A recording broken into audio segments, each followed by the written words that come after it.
హరే కృష్ణ ప్రభుజీ. హరే కృష్ణ. ప్రభుజీ, భగవంతుని విషయానికి వచ్చేసరికి మనం క్షేత్రాలకు వెళ్ళినప్పుడు చూస్తుంటాం. ముఖ్యంగా తిరుపతి అనేసరికి ఆయన ఖచ్చితంగా మొక్కులు ఫేమస్. అక్కడ తలనీలాలు అందులో ఒకటి భాగంగా. అంటే ఎందుకు తలనీలాలు అనేది ఎందుకు ఇవ్వాలి? ఆయన భగవంతుడు అడుగుతాడా తలనీలాలు ఇవ్వాలని చెప్పి? ఏంటి దాని గురించి తెలియజేయండి. ఇంకొక విషయము, కొబ్బరికాయ. ఖచ్చితంగా మనం భగవంతుడు, ఆధ్యాత్మికత, పూజలు అనగానే ఫస్ట్ మనందరికీ గుర్తొచ్చేది కొబ్బరికాయ కొట్టాలి అని చెప్పి. అసలు ఎందుకు కొట్టాలి కొబ్బరికాయని అని చెప్పి? రెండు మంచి ప్రశ్నలు అడిగారు మీరు. కొంతమంది సినిమాలో వాళ్ళు కూడా మనల్ని ఎగతాళి చేస్తారనమాట, భగవంతుని డాండ్రఫ్ జుట్టుని ఏం చేసుకుంటాడు అని. యాక్చువల్గా వీళ్ళు అంటే వాళ్ళు అంటే మూర్ఖులు, తత్వం తెలియని వాళ్ళు అనమాట. ఎందుకు మనకి ఈ రోజు ఇలా మాట్లాడాల్సి వస్తుందంటే, ఏ ధర్మం పైన కూడా వీళ్ళు ఇలా కామెడీ చేసి మాట్లాడే అంత ధైర్యం లేదండి, కేవలం సనాతన ధర్మం పైన. ఎందుకు అని అంటే, హిందువు చాలా తేలిగ్గా, ఎందుకంటే హిందువుకి వాటి ధర్మం అంటే ఏంటో తెలియదు, మర్చిపోయాడు కాబట్టి. కానీ మనం మన ధర్మం యొక్క విశిష్టత ఎవరైనా అడిగారు అనుకోండి, నీ డాండ్రఫ్ జుట్టు దేవుడికి ఎందుకు ఇస్తున్నావు అంటే మనం ఏం సమాధానం చెప్తామో తెలియాలి కదండి. అవును, జుట్టుని ఎందుకు ఇస్తున్నా, కొబ్బరికాయ ఎందుకు కొడుతున్నా, ఎందుకు మన ధర్మం ఇది ఎందుకు ప్రమోట్ చేసింది, ఒకసారి ఆలోచన చేద్దాం. ఇప్పుడు చూడండి, జుట్టు విషయానికి వచ్చేసరికి ఎక్కడున్నా సరే జుట్టు ఉందనుకోండి, ఒకలైతే నేను చూసాను బైక్ దిగక ముందు ఒక చిన్న దువ్వెన పెట్టుకొని దువ్వెన తీసి తూకుంటున్నాడు అనమాట. ఎందుకంటే ఏది ఉన్నా సరే ఆ హెయిర్ స్టైల్ అనేది అన్నిటికంటే ముఖ్యం అనమాట. ఎక్కడైనా విండో చూపిస్తాను వెంటనే సరి చేసుకుంటూ నించుంటారనమాట. అనిపించిందంటే జుట్టు సరి చేయాలి, ఎలా ఉన్నామో చూసుకోవాలి, అంతే కదండి. అంతే. ఇప్పుడు ఒక వ్యక్తి అట, వాడికి గుండుగాడట, మొత్తం బట్టతల, ఇక్కడ రెండు జుట్టు, ఇక్కడ 2 కేశాలు అలా ఉన్నాయట. ఒక వ్యక్తి ఆయన దగ్గరికి వెళ్ళి, అబ్బా అసలు ఏంటి నీ కేశ సౌందర్యం అనగానే చాలా ఆనందపడి ఒక బస్తా బియ్యం ఇచ్చేసాడట ఆయనకి. అయితే సరే అని బస్తా బియ్యం పట్టుకొని నడుచుకుంటూ వెళ్తున్నాడట. నడుచుకుంటూ వెళ్తుంటే ఇంకొక ఆయన అడిగాడట, అరే ఈ బస్తా బియ్యం ఎక్కడి నుంచి వచ్చారా?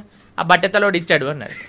సరే నేను అక్కడికి వెళ్ళాడట, వెళ్ళి చెప్పాడట, నువ్వు బస్తా బియ్యం ఇచ్చావు కదా, వాడు నిన్ను బట్టతలోడు అంటున్నాడు అనగానే ఒక గుర్రం పైన వీడు బయలుదేరాడట, పరిగెత్తుకుంటూ వీడి దగ్గరకు వచ్చేసరికి, ఏంట్రా నన్ను బట్టతలోడు అంటావా అంటే ఈయన చూసాడట, వీడు వెళ్ళి చెప్పుంటాడని, మెల్లగా మీరంతా ఫాస్ట్ గా రాకండి, మీ జుట్టంతా ఎగిరిపోతుంటే ఇలా అలల్లా కనిపిస్తుంది, ఎంత సుందరం అనగానే వాడు వచ్చిన గుర్రం కూడా వీడికి ఇచ్చేసాడట. పొంగిపోతున్నాడా? పొగడతలకి పొంగిపోతున్నా. అలాంటి వాళ్ళమే మనందరం కూడా. ఓకే, మనకి కొద్దిగా పొంగంగా ఉబ్బని బెలూన్ లా ఉబ్బిపోతాం అనమాట. ఇంత ఉన్నది ఇంత చేయగానే మన ఆకాశంలో పట్టుకొని కిందికి దింపాల్సి వస్తుంది. అంతేనా కాదా చెప్పండి? దేనికి గొప్పతనం?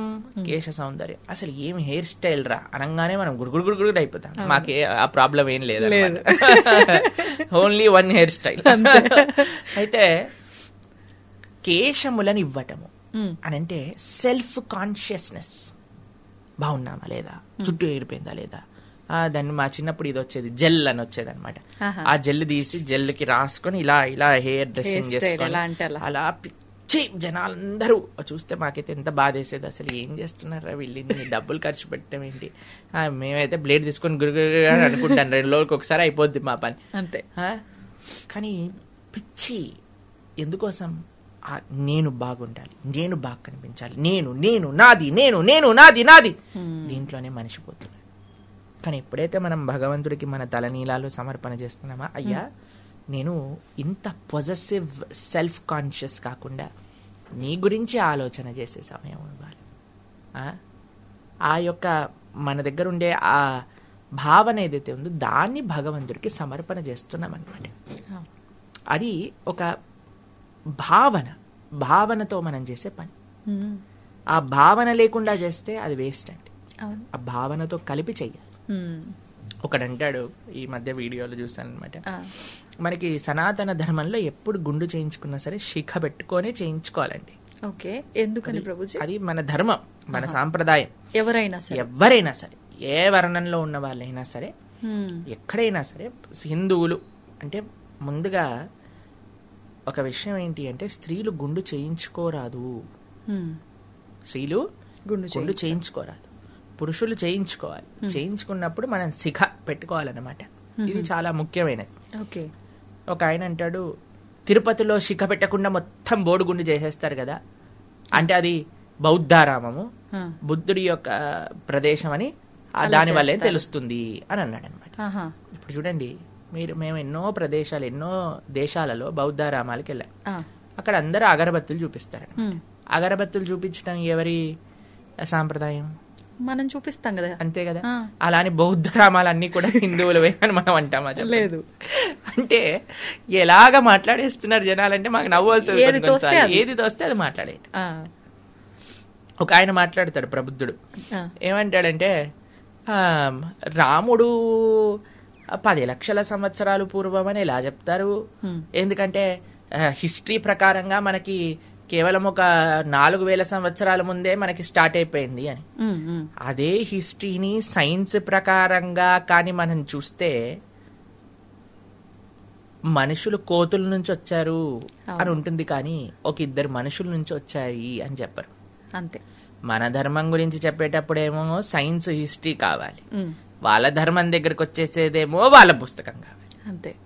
మన ధర్మాన్ని దూషణ చేసేటప్పుడేమో అడ్డమైన లాజిక్లన్నీ తీసుకొస్తాడు, వాళ్ళ ధర్మాన్ని ప్రశ్నిస్తేనేమో మాది సత్యం అంటారు. అంతే. ఏంటండి అసలు? ఎవరి స్వార్థం వాళ్ళదండి. ఎంత మోసం, ఎంత స్వార్థం, అసలు ఎన్ని రకరకాలుగా సనాతన ధర్మాన్ని. కానీ మీకు ఒక విషయం తెలుసా అండి, వీళ్ళు ఏమీ చేయలేరు మన ధర్మాన్ని. ఎందుకో తెలుసా అండి, ఎప్పటి వరకైతే 1000 సంవత్సరాల నుంచి భారతదేశాన్ని అన్యమతస్థులు పాలిస్తూ ఉన్నారు, అయినా ఈ భారతదేశంలో అందరికంటే ఎక్కువ ఉన్నది సనాతన ధర్మానికి చెందిన వాళ్ళే. అవునా కదా? 1000 సంవత్సరాలైనా సరే మనం బాగున్నాం, 1,00,000 సంవత్సరాలైనా సరే మనం బాగుంటాం. ఎప్పుడు మనము సినిమాలలో చూసి మన ధర్మాన్ని మనమే అవహేళన చేసుకోవటం ఆపినప్పుడు, తల్లిదండ్రులు పిల్లలకి ధర్మం గురించి, ధర్మ సూక్ష్మములు ముందు వాళ్ళు తెలుసుకొని పిల్లలకి చెప్పినప్పుడు, ఫ్యాషన్ పేరుతో, వెస్టర్నైజేషన్ పేరుతో మన సంస్కృతి సాంప్రదాయాలు, మన కట్టు బొట్టు ఆచరణని మనం వదిలేసితే మనకి నష్టం ఉంది. కానీ మనం ఇంకా సనాతన ధర్మానికి ముందుకు తీసుకెళ్ళాలి అని అంటే మనం జాగ్రత్తగా ఉండాలి. ఆ సాంప్రదాయాలన్నింటినీ కూడా మనం పాటించాలి చక్కగా. రెండవ ప్రశ్న మీరేమన్నారు? కొబ్బరికాయలు కొట్టడం. మాకు చిన్నప్పుడు ఏదైనా వ్రతం పూజ అయిందనుకోండి, ఒక్కొక్కళ్ళకి ఒక్కొక్క కొబ్బరికాయ ఇచ్చేవాళ్ళనమాట. కొబ్బరికాయ కొట్టు, కొబ్బరికాయ కొట్టు, కొబ్బరికాయ కొట్టు. ఇప్పటికి కూడా ఇక్కడ ఇంటికి వెళ్ళామనుకోండి, చిన్నగా ఉన్నప్పుడు మేము కొబ్బరికాయ కొట్టాను, కొబ్బరికాయ కొట్టు. ఏంటి అసలు ఈ కొబ్బరికాయలు కొట్టడం అర్థం కాలేదని.